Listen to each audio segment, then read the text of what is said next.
Also do stand by for a special Friday segment on trends, views on the news right here on Citizen Extra. In studio now, joining me is Mr. Rasi Masudi, Director of Voter Education and Partnership at IEBC. Also we're joined by political analyst Dr. Sam Kamau and governance analyst Paul Achar. Good morning, gentlemen. Good morning. Good morning. Let's kick off with our main discussion today, and has to do with the voter preparedness. Has the IEBC done enough to ensure that the Kenyan voter is ready for all the processes now and in the lead up towards the general elections? Let's start off, of course, with the current process. Of course, starting yesterday, IEBC kicked off the process where voters go to polling stations to verify that the details have been properly captured on the roll of voters. What you're seeing now is that there's a lot of misinformation. Some people are turning up without ID cards as required. Some are showing up at polling stations where they did not register. Why is this? Does it mean that the Kenyan voter has no idea of what is required of him or her by the IEBC? Let's start with you, Bwana Rasi Masudi. You're in charge of that particular docket at the IEBC. You're the Director of Voter Education and Partnership. Are you facing any challenges in terms of educating the Kenyan voter in as far as his or her responsibilities is concerned? Thank you, Fred. In terms of voter education that the Commission is currently engaged in, we are trying our best to reach Kenyans, and we are engaging several strategies to reach the Kenyans. What we have noted in the past is that previous campaigns is that Kenyans ordinarily do not start at a high, they end with a high. So basically, as a commission, we have strategies, and one of the key strategies first and foremost is to engage stakeholders. We have been meeting with the stakeholders at the national level, basically state and non-state actors, the faith-based organizations, educational institutions, and we take this stakeholder engagement to the county constituencies and the ward level. We are, if you've noted from the day before yesterday, we have now started very robust media engagement, including this particular station, to ensure that we are going now to sensitize, educate, and mobilize the voters to turn out and verify their registration details. Because this is not a one-day event, it's a 30-day event, we are starting now so that we can also take care of the resources, because we know media engagement is a little bit expensive. So we didn't want to start, let's say, 1 week ago, and then by the time we start, as you said, Kenyans will start slow. So we started now with a bang. We will be in radio stations, over 30 radio stations, and we are talking about national radio stations and vernacular radio stations at the county level. We have mapped the country, and we are going to ensure that all the corners of this country, vernacular radio stations will also be covering the messages. We will be also in TV. We are going to engage social media very, very aggressively now. We have a team within the Commission that will be responding to questions, comments coming on social media platforms. I also want to mention here that the Commission has engaged 2,900 voter educators, 2 per ward. These voter educators are not going to reach every Kenyan, but basically their role is to mobilize and link up with the key stakeholders and leaders at the ward level, so that they can use the platforms that the voters and the public meet at that ward level, so that they can pass voter education and mobilize. We have purposely engaged a partnership with the local administrators, the chiefs, assistant chiefs, the ward administrators, so that wherever they have meetings, these voter educators will be there to facilitate voter education and also sensitize voters to come out and register. Bwana Masudi, now as you explain the fact that you've engaged quite a number of voter educators, when did this process start?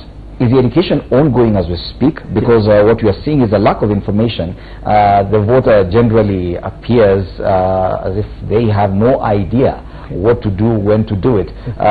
Case in point, yesterday people are showing up to verify their details without ID cards, for example. Something so basic. Yes. Others are showing up at polling stations where they did not register. Yes. Others think they can, you registered somewhere in Shamahoho, but you can verify your details here in Nairobi. How come the Kenyan voter does not know, has no clue that this is how you should do it? Okay, I think that's what we're saying, and we want to clarify here that the verification exercise started yesterday. It will be going on for the next 30 days, and the verification exercise is meant to allow the public to come to the polling stations or registration centers where they registered. Now remember, the last time that we were doing the registration, voters were actually registering from any polling station within the ward, but they also identified a particular polling station that they were going to vote. So we are encouraging the voters to go to those polling stations that they registered for. They may, for example, those who registered at the Huduma centers, they actually registered and they said, I will vote in Shamahoko, this polling station. Now this time, as we are verifying, we want to bring the voter closer to the polling station. We want them to go to the registration centers, because within the registration center, that is where the commission will now prepare the polling stations. You might find a registration center that has over 10,000 voters. Now within that particular center, the commission will actually produce the number of polling stations, because the maximum number of voters in a polling station has been capped at 700. So we're encouraging the voter not to go to another place, but to go to the registration center where they registered, or any polling station within the ward. So they mark the ward there, and this is what we are passing to our voter educators, to stakeholders, to social media platforms, so that the clarity here is that at this point in time, a voter who registered at the Huduma Center now must go to the ward. The other part that they must also go is the correctional centers, that's the prisons, where we also registered voters in those institutions. So those prisons where we registered, they will be verified in those specific prisons. However, at the ward level, voters must at least go at the ward level. Yes. Not beyond. But Masudi, I seem to be learning a few things here, and probably let me ask, let me bring in the analysts as well, Bona Kamau and Paula Char. Do you, even you as voters, informed people living in Nairobi, probably you're even voting in Nairobi, are you aware of what exactly you're supposed to do as a voter? Let's start with you, Daktari. Fred, thank you. I think there's a lot of misinformation that is going around and lack of clarity in terms of what exactly is happening. I know I've been told it's a verification exercise, but I would say also I have learned a few things listening to the gentleman from IEBC, because part of the confusion I think we witnessed yesterday was people going to a specific polling station, you're told to go and check your details in another place, and the confusion, and I would still want him to clarify further, do you go to the specific polling station where you registered, or do you go to any polling station within that ward? Because I think that is part of the confusion. The other question that is quite relevant, there are people who think that because I voted in 2013 and maybe even participated in the nomination exercise, am I supposed to go and verify my details? If my details were okay in 2013, is there a problem with my details right now? And in case there's a problem, because I think I saw yesterday during the news, I think somebody who said I voted in 2013 in this particular station, but when I came my details were not here. I think because of that, IEBC has a challenge to make sure that the right and accurate information gets to the people by saying that they have agents across the different wards in the country to engage with the voters or key stakeholders. I think it is important to make it clear to the ordinary person, number one, why is this exercise important? Number two, is it a requirement for everybody to go and verify their details? Number three, for example, anybody who transferred their vote for purposes of nomination or whatever reason, where are they supposed to go? The place where they were originally registered, or to the new place where they sought to transfer? And if they go, because I think one of the issues that came out yesterday is that some of the records that are not updated are for people who transferred in the recent mass registration exercise, and they went to the new places where they indicated they want to register and found that their details have not been updated. I think there are very many questions that are coming up that IEBC needs to clarify, and I think by starting the voter education exercise now, when the exercise is already going on, I think is a bit late. They should have started a bit earlier and build towards this specific exercise. Yes, quite a number of questions and issues raised even before I give Bwana Paul Achara a chance. Probably Bwana Masudi could respond to some of the issues raised by Bwana Kamau. Okay, as I did mention, when it comes to the verification exercise, anybody who registered in a registration center, and of course, as we said during the time of voter registration, you may have registered from any point within even a constituency. But now you go to the registration center, the polling station where you wanted to verify, or any polling station within that ward. Now I want to provide some clarity here in the sense that because we have only 10,000 Kenya Integrated Elections and Management kits that we are using for verification exercise, just like we did the voter registration, we have actually provided the kits, a certain number per ward. So there is a KIMS kit movement schedule at the ward level, so that it guides the voters to be able to go to where there is a specific kit. This kit movement schedule is with our voter educators and also has been passed on to the public servants of public offices within that particular ward. Because this is a local schedule, it will change based on the situations on the ground. Maybe there is a particular place where today there is a funeral, and so maybe the clerks cannot go to that particular place. But we have this schedule at the ward level. This is what we need to keep on communicating, so that people will be following those schedules. Now with the current technology where people are communicating with WhatsApp platforms and all that, we have also encouraged that our voter educators and our constituency coordinators actually circulate all this to all the key leaders, head teachers, the assistant chiefs, chiefs, ward administrators, so that each of these key leaders can have this, and therefore they'll be informing the public of where the kit is. The purpose of the voter educator, again, is to communicate this information so that the public knows that in this primary school, the kit will be arriving on Friday or on Saturday. That is what we are using to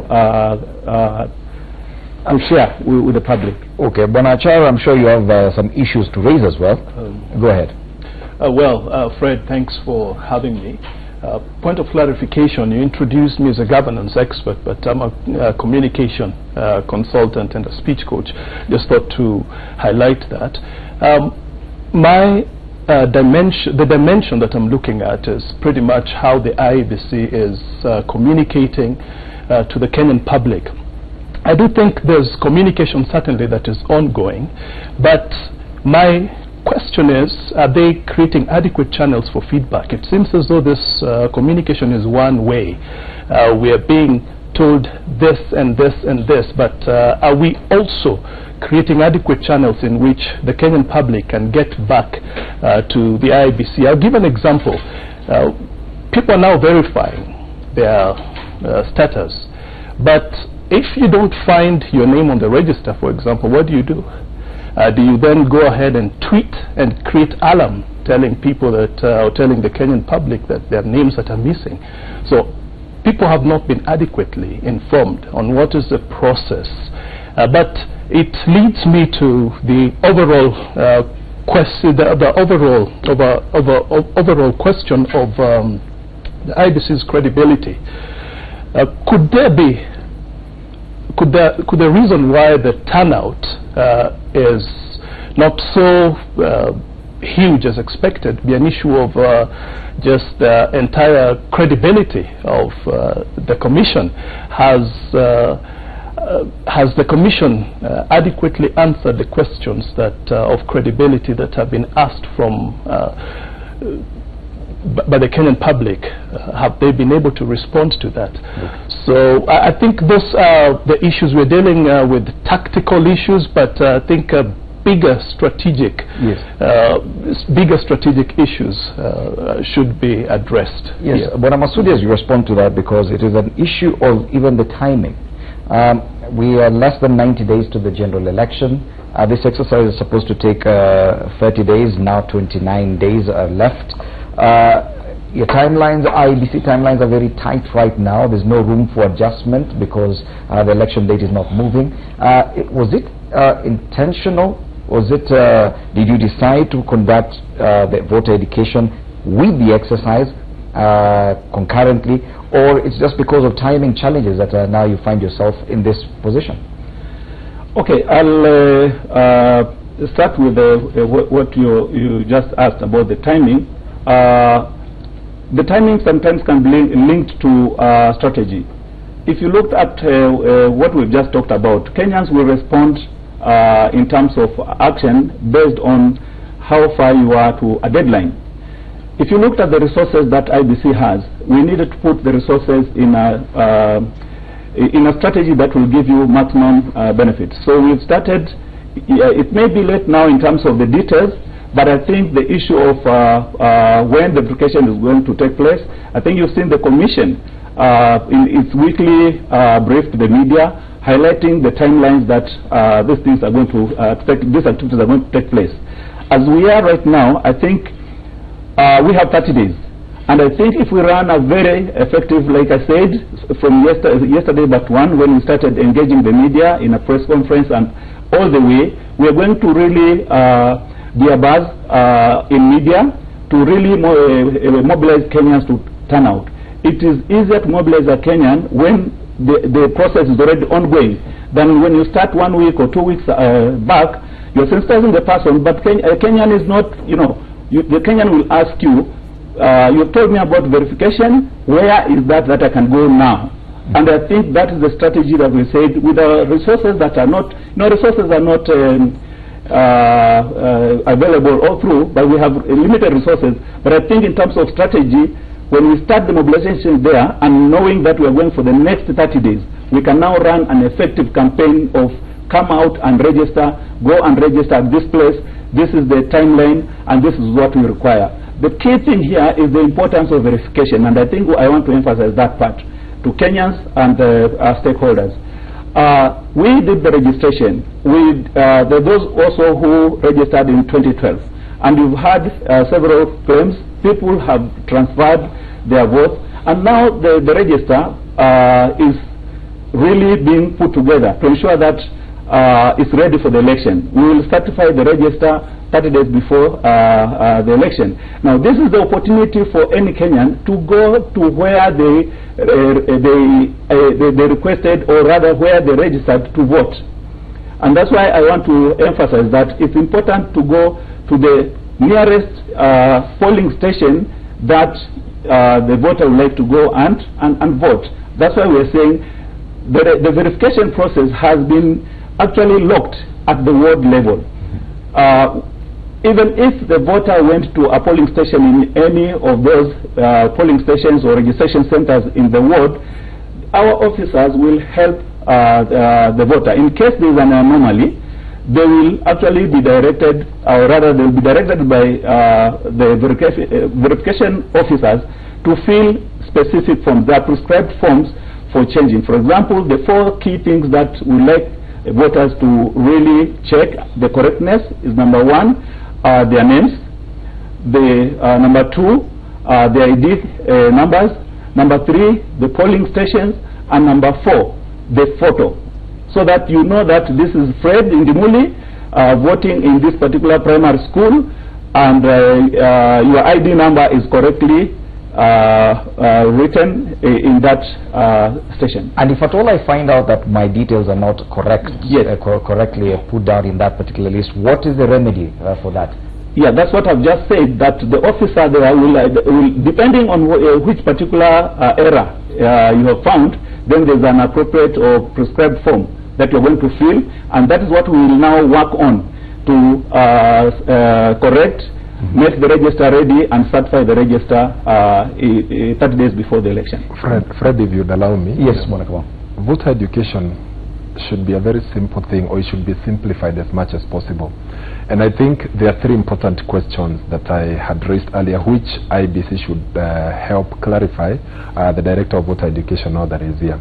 Number one, which he has tried, is why is this exercise important? Because I think we are focused more on the process of verification without explaining to Kenyans why this exercise is important, so that I will stop what I am doing and go and verify my details. Number two, is it a requirement for every registered voter, or is people who registered recently?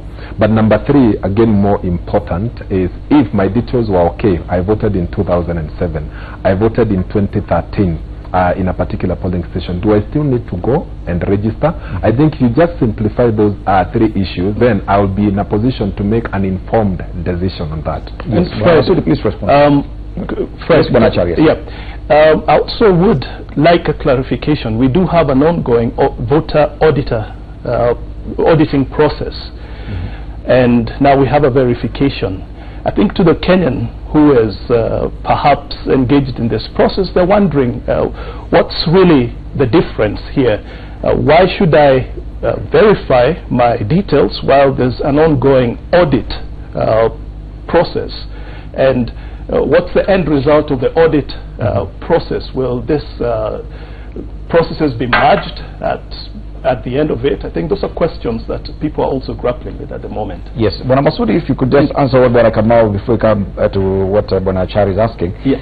Bwana Kamau is asking, why exactly is it important for this exercise to be carried out? And secondly, who should go do this? Who should go verify? If at all I voted in 2013 and my details were correct, do I need to go verify my details again? Thank you, Fred. Yes, the why it's very, very important to let the public and Kenyans know that one, the verification exercise actually is by law. It is supposed to be done by law. The election law was amended and provided for this particular very, very important activity. The purpose of verification is basically to give an opportunity to the voter to verify his or her details. And it's not just details in terms of name, but biometric details. That is why we are saying you need to move closer to the polling station as much as possible. It is important to note that during the coming election, voters will be required to be identified biometrically.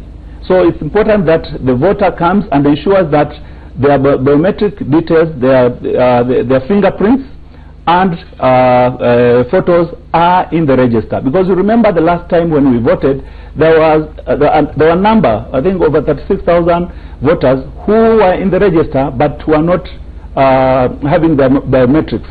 So they voted because that was provided then. But this time around, it is mandatory that you are identified biometrically so that you can participate in voting. Now, what about a voter who, for example, the biometrics were not captured properly? As you said, there was another list in 2013 where those who did not have proper biometrics captured still got to vote, probably through a manual system, manual verification of their details.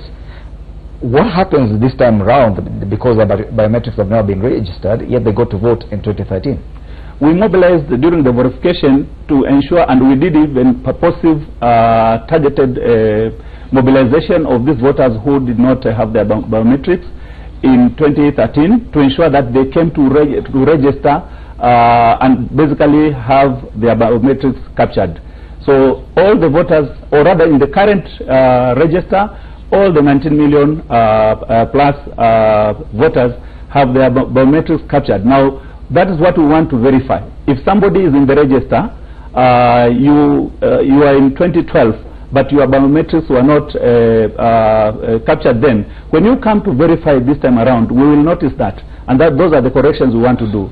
What will not take place in this verification exercise is that there is no new voter who will be registered afresh. There is no new voter who will be transferred afresh. So it's a verification of the details that for all the voters that registered from 2012 November to March 2017. So all the voters are actually requested and really encouraged to come out. Now, I want also to correct, or rather to clarify something, that by law, it is not mandatory for the voter to come out and verify. However, there is a risk of that voter not participating in the election in the event that some particular details are not correct when it comes to the election. So that's why we are saying is for everyone who has registered to try and come out and verify, because then you'll be ensuring that for sure you have confirmed your details are correct and you'll be ready to vote in August 2017. Okay, Brother Masudi, I'll ask you once again. So that means all the 19 million Kenyans who are on that roll should ideally come and verify their details during this 30 days? Correct. Okay. Correct. It's really important that you verify. It is, you say you may not come to verify in the hope that everything is okay. Now that's the hope. We're saying that it's a good practice that you just clarify, because just come and verify. It will give you that added confidence that all my details are in that register. That is why Kenyans have given resources in form of taxes to provide for this key important activity for the 30 days, and within those 30 days you take the opportunity to come out and verify. But Achara had raised an issue about the ongoing audit by KPMG vis-a-vis the verification process. Yes. Kindly clarify on the distinction between the two and where we are in as far as the KPMG process is concerned. Okay, the KPMG process is still ongoing, and the one thing I can mention here is that an audit ordinarily comes in to sample your activities and basically provide feedback on how maybe, for example, the register is.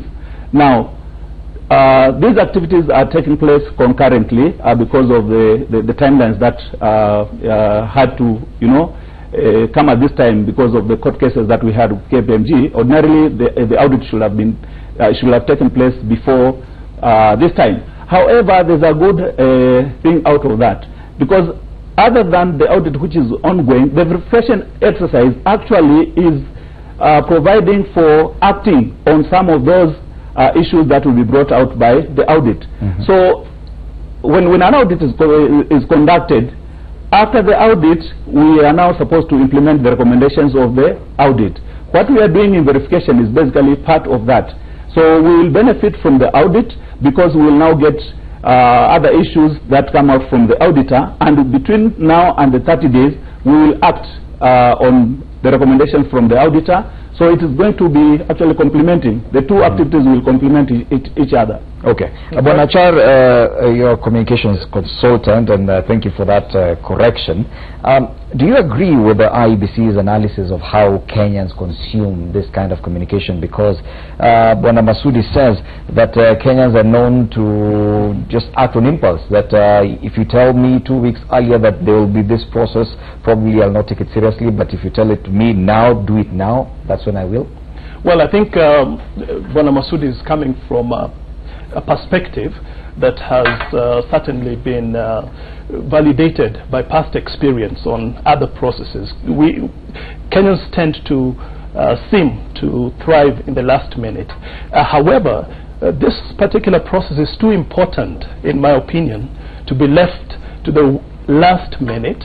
And from my perspective, I think what has been lacking is a continual process of communicating with the Kenyan public to inform people on the importance of this particular process. Let's look at it this way. The IEBC is starting from a place of what I would call very diminished credibility in the eyes of the Kenyan public. Now, the question that they should be asking from a strategic perspective is, how then do we enhance our credibility? How do we ensure that our initial credibility is so much enhanced such that by the time we get to 88 days from now, everyone will be able to say that the umpire or the referee was objective, was fair, and the game was fair?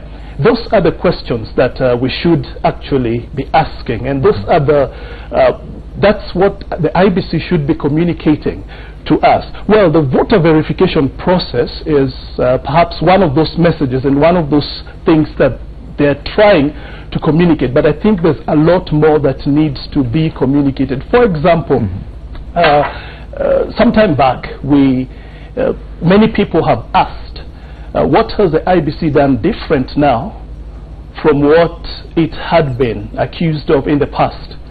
Now, to the ordinary citizen, they need answers. They need to know, how have we been able to break free from the shackles of our history and ultimately ensure that we have addressed some of those concerns. Now, Kenyans are always asking questions. If you look at what is happening on social media, if you look at people calling in on the shows and the radio stations, if you go to the barazas and the corners where people sit, people are asking questions. Now, are they getting the answers? That's the question. Are we giving answers? Are we listening to the people? Are we, as a commission, telling them what we want them to hear, but not really addressing? Yes. I think, Fred, yes, that the first question that they need to be able to be answering, even as we talk about this processes, is credibility, and have we responded to the questions that Kenyans have asked in the past? Questions to do with the electoral process, questions to do with the exact the voting day. Have those questions been answered? Because if those ones are not answered, we can do all that we want, but if the Commission's credibility is not enhanced, then we're back to square one. Yes, because we're not just looking at this voter verification drive in isolation. We're seeing it in the bigger picture. The elections are coming in the next 3 months or so. Now, if at all there's misinformation or lack of information now, it means that will be carried on to the main exercise come August the 8th. How confident are we, Bwana Sam Kamau, probably in terms of confidence in the process, understanding of the process, exactly what will I do as a voter, what do I require as a voter, what do I know, or do I wait until that day to show up at a polling station, then I find out what I'm supposed to do? Do we know, are we reassured? All these things, do you have any of those, do you feel confident enough to say that you know all these things, Bwana Kamau? Fred, I would want to give credit to IEBC in that they are trying compared to the previous election bodies, in the sense that in terms of their media engagement, we can see that they have improved. They are trying.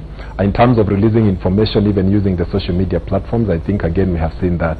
The only issue is that this information is not sufficient, because you can see the number of questions that are coming up means that they have to do more.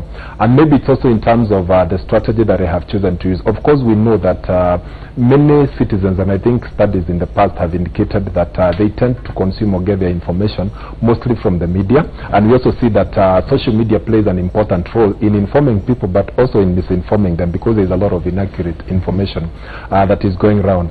But I think what I'll be more focused on is a more simplified process, because if I am registered, for example, in Nyeri, do I have to physically go all the way to Nyeri? Could I instead maybe go to a police station that is closer to where I live or work, and maybe get my details? Because if it is integrated, then this information should be available. They should simplify it further.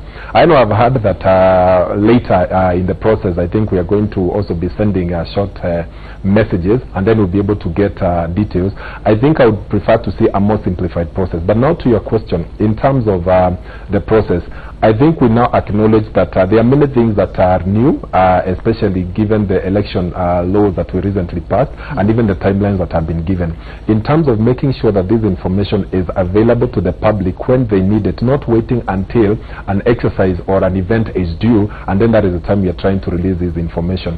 Making sure that Wanjiko understands what are my obligations as a voter, and the only way for me to know that is that I need information so that I can competently participate in the process. So in terms of information that empowers me to know what is expected of me. For example, IEBC, and I can see the communication has focused more on the political parties and the political actors in terms of what they are supposed to do. What about the voter? And this is one of these, because the politicians, they are more informed, because they are involved in the process of nomination. They know what they are supposed to do. But the voter believes that my work was only to participate maybe in the nomination exercise and wait for the final day where I will go and vote. The other question, and I still want Bwana Masudi to clarify, is that during the the mass voter registration exercise, people who are transferring their voters, that exercise was manual because they would go with the identification document and their details would be taken, and then they would say that they will work on that and transfer. Does that mean that once you give my basic details in terms of my name and the identification document, the biometric information will be automatically transferred, or that those details will be matched with my new preferred station? But I should also add one more thing. During the mass voter registration exercise, politicians and political parties played such a key role in mobilizing the people. I think IEBC should consider working more closely with the political parties and the candidates in terms of engaging them or using them in this process of voter verification. They play such an important role. They are daily campaigning and engaging with the voters one way or the other through different platforms, even on social media or directly or through village barazas and all that. I think there will be important stakeholders in this process to make sure that everybody is informed and is updated and know what they're expected to do. Yes, Bwana Rasi Masudi, I'll be giving you a chance to respond to some of these issues, but let's now take a break. Citizen Extra continues.